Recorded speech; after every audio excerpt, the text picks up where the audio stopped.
Karena itulah kemudian isi video yang semacam itu dikritik oleh netizen karena mengandung unsur pemaksaan dan berpotensi mengganggu kerukunan umat beragama di Indonesia. Ya karena itulah lalu muncul video klarifikasi. Biasalah, berbuat dahulu, klarifikasi kemudian.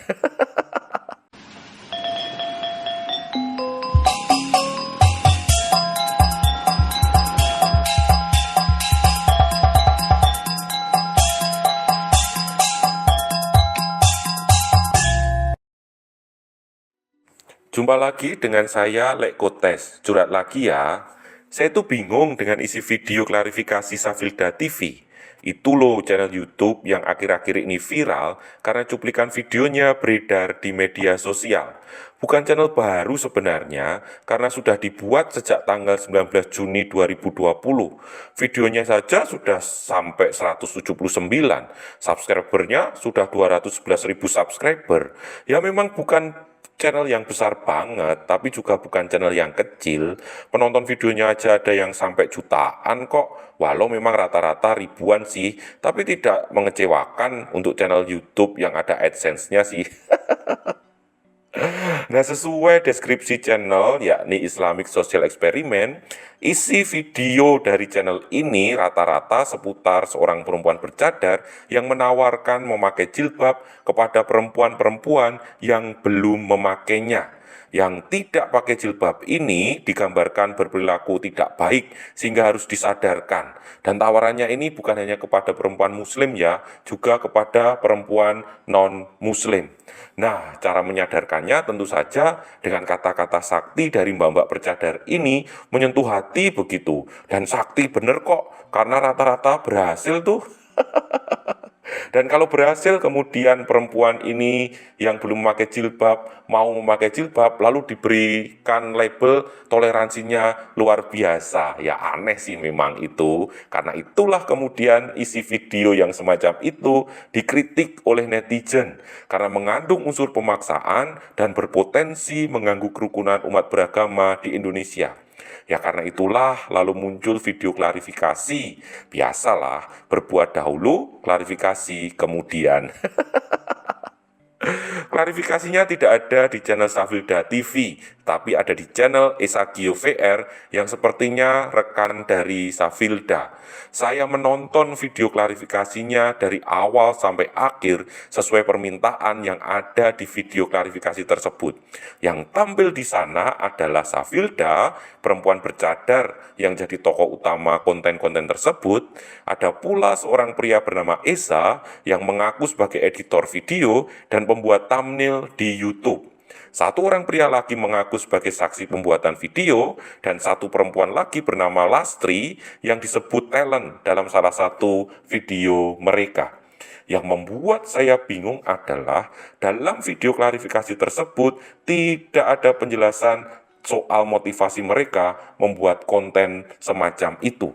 Mereka lebih sibuk menjelaskan proses pembuatan video, mulai dari mencari talent, tidak ada settingan pakaian, ada briefing dahulu dengan talent, minta izin, lalu kemudian memberitahu bahwa ada kamera tersembunyi, dan akhirnya meminta izin untuk diunggah ke media sosial, entah YouTube, Instagram, maupun media sosial yang lainnya. Mereka memang menjelaskan ini karena memang ada beberapa netizen yang menuduh mereka melakukan perekaman diam-diam dan tidak meminta izin saat mengunggah video. Ya wajarlah mereka menjelaskan itu, walaupun sebenarnya tidak perlu dijelaskan sih, karena sebagian besar tahu bahwa mereka sudah melakukan itu. Mungkin saking paniknya kali ya. Safilda dan ketiga temannya juga meminta maaf dan mengaku tidak bermaksud melakukan pemaksaan apapun dalam setiap pembuatan video. Dan itu dibuktikan dengan pernyataan Lastri yang seorang talent dan dia mengaku secara bebas melakukan tugasnya sebagai talent. Pria yang menjadi saksi pembuatan video itu pun menyatakan bahwa tidak ada pemaksaan sama sekali karena semua sudah seizin pihak talent yang ada di video.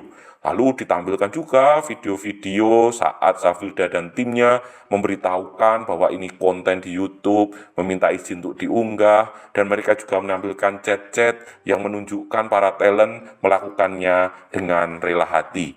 Tidak ada pemaksaan sama sekali. Ya mungkin tidak ada pemaksaan untuk buat video, tapi isi videonya kan kayak memaksa pakai jilbab. Nah, mereka pun menyatakan isi video mereka itu bukan bermaksud agar mereka viral, bukan. Mereka tidak punya niat buruk dengan membuat video menawarkan memakai jilbab. Menurut mereka, kesalahpahaman adalah banyak yang hanya menonton potongan video saja yang kebetulan diberi caption negatif sehingga menimbulkan reaksi yang negatif. Karena itu mereka lalu meminta agar video mereka ditonton secara full, agar tidak salah paham lagi. Ya pinter klarifikasi ini, dengan nonton full kan jadi makin populer video mereka. Nah, isi klarifikasi mereka rata-rata seperti itu. Justru pertanyaan besar dalam diri saya tidak terjawab. Pertanyaan itu adalah, mengapa mereka memilih konten seperti itu? Mengapa mereka memilih konten menawarkan jilbab untuk dipakai kepada orang Islam yang belum memakai maupun kepada orang non-Islam? Mengapa mereka memilih tema itu? Dan mengapa pilihan cara pembuatannya menggunakan model reality show? Yang tentu saja memang rawan kesalahpahaman, kan dibuat seolah-olah real. Padahal itu ada skenarionya. Ya wajar kalau banyak yang salah paham kan. Nah, motivasi itu yang seharusnya mereka jelaskan dalam video klarifikasi mereka, karena isi konten itu memang bisa menimbulkan gagasan yang salah dalam hidup beragama. Gagasan yang mungkin muncul pertama kali adalah bahwa penampilan seseorang, bajunya, itu mempengaruhi baik buruknya seseorang. Maksudnya, kalau orang berpakaian terbuka berarti buruk, kalau berpakaian tertutup berarti baik. Ini kan bahaya sekali loh. Kan kita tidak bisa menilai isi buku dari sampulnya saja.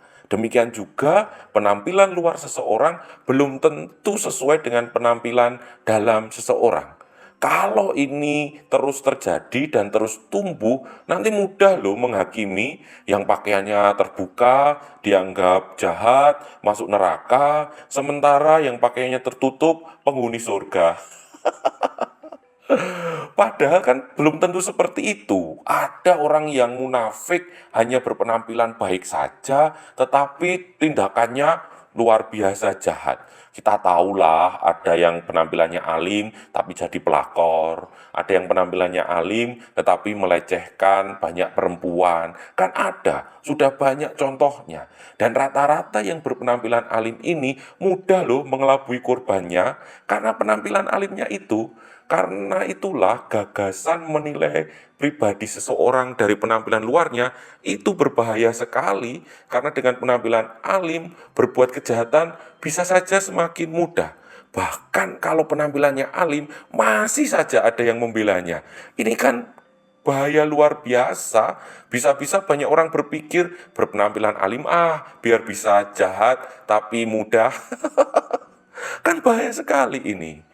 Ya makanya konten Safilda dan teman-temannya ini sungguh bisa menimbulkan gagasan yang salah dalam hidup beragama.